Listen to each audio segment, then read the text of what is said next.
SBN news 24 Madhya Pradesh Chhattisgarh. Dhamnod थाना क्षेत्र के ग्राम बिखरोन की नई बस्ती गुलझरी के रहने वाले किसान की 2 दुधारू भैंस नदी किनारे खेत की मेड़ पर चारा चरने के दौरान विद्युत विभाग की लापरवाही के चलते बुधवार को करंट की भेंट चढ़ गई, जिससे दोनों भैंसों की दर्दनाक मौके पर ही मौत हो गई। मिली जानकारी के अनुसार ग्राम बिखरोन के गुलझरी के किसान दीपक पिता घीसा लाल की 2 बालिकाएं भैंसों को नदी किनारे खेत की मेड़ पर चराने के लिए ले गई थी और उस दौरान विद्युत पोल पे से बिजली का तार पहले से ही टूटा हुआ नीचे पड़ा हुआ था, जो हरे चारे में दिखाई भी नहीं दे रहा था। वहीं उस तार में करंट भी प्रवाहित हो रहा था। चारा चराने के दौरान दोनों भैंसों को जोरदार करंट लगा।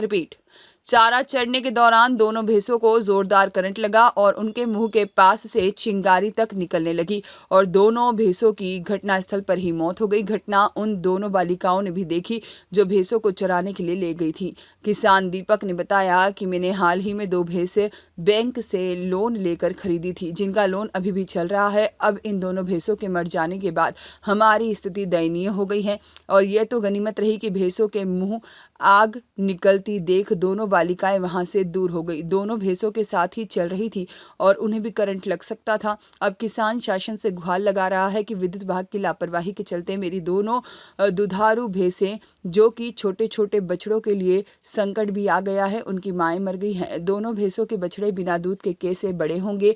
अब मैं बैंक के लोन की किस्त भी कैसे भर पाऊंगा? इन दोनों के बछड़ों का लालन पालन कैसे कर सकूंगा? इधर विद्युत विभाग के सहायक यंत्री गणेश निहाले से फोन पर जब मीडिया से चर्चा हुई तो उन्होंने पहले तो यह बताया कि मौके पर जाकर देखना पड़ेगा कि किस लाइन से करंट लगा है और वह विद्युत विभाग की लाइन है या फिर कोई अन्य लाइन है।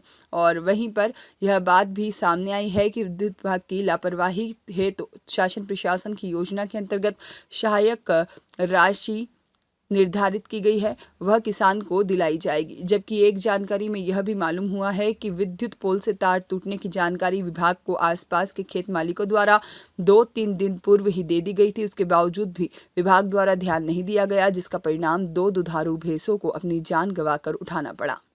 जी सर, एक मामला आया, 2 भैंसें करंट की चपेट में आई है, क्या कुछ पूरा मामला है सर?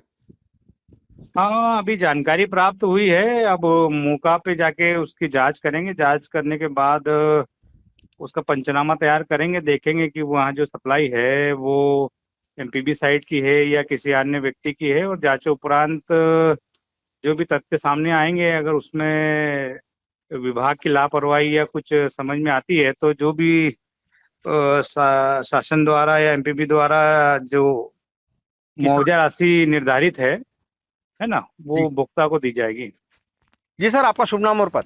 गणेश नहाले, सहायक यंत्री, धामनोद। पूरे में पागल जैसी हो गई तो मैं क्या करूँ तो क्या करूँ। मैं आके देखूँ तो मैं भैंस दोनों पर वो बांस भी लकड़ी भी लाए, अब हटाए तो क्या हट रहे वो तो कहीं नहीं। अब ऐसे वो तो एक भैंस मेरी भाग गई, उधर भगाई उसको, और मैं तो यहाँ पूरे वो वैसे हो गई। मैं तो अब दोनों भैंसों को देख के क्या अपने को हो रही हिम्मत। फिर इनको लगाया फ़ोन, मैंने छोरी को लगाया, मैंने कहा बेटा भैंसे हो तो दोनों मर गई। वो एक तो और बेचारी पाँव हिला रही थी और उसके मुँह तरफ से आग लग गई, ये इधर वाली भैंस को। अब अकेले में क्या करो, बच्चे उनको फिर सब दौड़ के आए तो वो लकड़ी भी यहीं पड़ी। अब वो हम हटा रहे तो और अच्छे करे, हम तो ये कराने तो हम लपेटे में आ जाते। वो तो गीला था, वो तो लकड़ी वो तो हमको खींच लेती, वो तो फोन पर रहती तो इसलिए फिर फ़ोन लगाया और फिर वो लाइन। अब तार कल का तो खेत वाले उनको बोल दिया था कि भाई तार टूटा हुआ है, तो ये खेत वाले उनके लापरवाही कि तुमको बोल दिया तो फिर तुमने करना चाहिए नहीं तुमने तो कहीं नहीं। वो तो बच्चे उन बच गए, आज छोरी थी तो वो बच गए। वो तो देखती भैंस कैसे गिर गई तो वो तो दौड़ती ना सामने, वो तो वो बच्चे हमारे बच गए। पोरी उनको मैंने बोले यहाँ उनमें भी रहता। अब कोई जानवर हो कि जो तो और जानवर, अब ये तो और भी अपन वो कर लेंगे। मनुष्य हो जाते तो कहाँ से क्या करते हैं।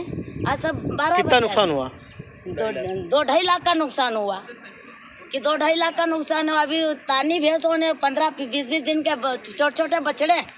अब वो तो है कि भाई अब आएंगे दूध, अब दूध का टाइम हो गए, अब इनको कैसा क्या करना इसलिए सब परेशान हो गए हम सब। अच्छा, सुना है कि लोन भी वो लिया है? लोन से उठाई है इन्होंने, लोन से किस्त चल रही है उनकी किस्त चल रही है। अब कैसे, क्या चाहते हो आप?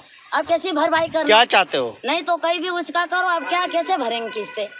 हमको तो अब हमारी भैंस गई हमारी तो अब हम कैसे गरीब इंसान है, कैसे हम किस्तें भरेंगे हम। क्या नाम लिखते हो? बुरी। जी भाई साहब, क्या कुछ पूरा मामला है? ये भैंस वन मर गए है करंट में। 2 लाख के भैंस है, लोन लिया था हमने।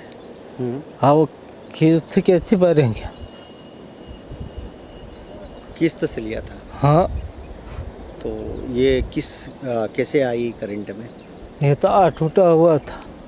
तो भैंस कौन चरा रहा था?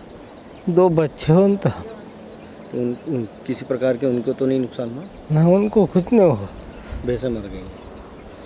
अब इसकी भरपाई कैसे कर पाओगे आप? अब हाल तो लोन कैसे भरेंगे? क्या नाम है तुम्हारा? दीपक। पूरा नाम बताओ। दीपक पिता घिसा जी। कहाँ रहते हो? ये यहाँ आदर्श स्कूल के पास नई बस्ती बिखरोन। नई बस्ती बिखरोन में आती है। विक्रोन। अच्छा, इस संबंध में किसी अधिकारी को फोन लगाया? न, मैंने तो कुछ मालूम ही नहीं, तार टूटा हुआ है। फिर किन्होंने बताया आपको? वो तो भैंस होना आ गई जब देखा। चलो ठीक है।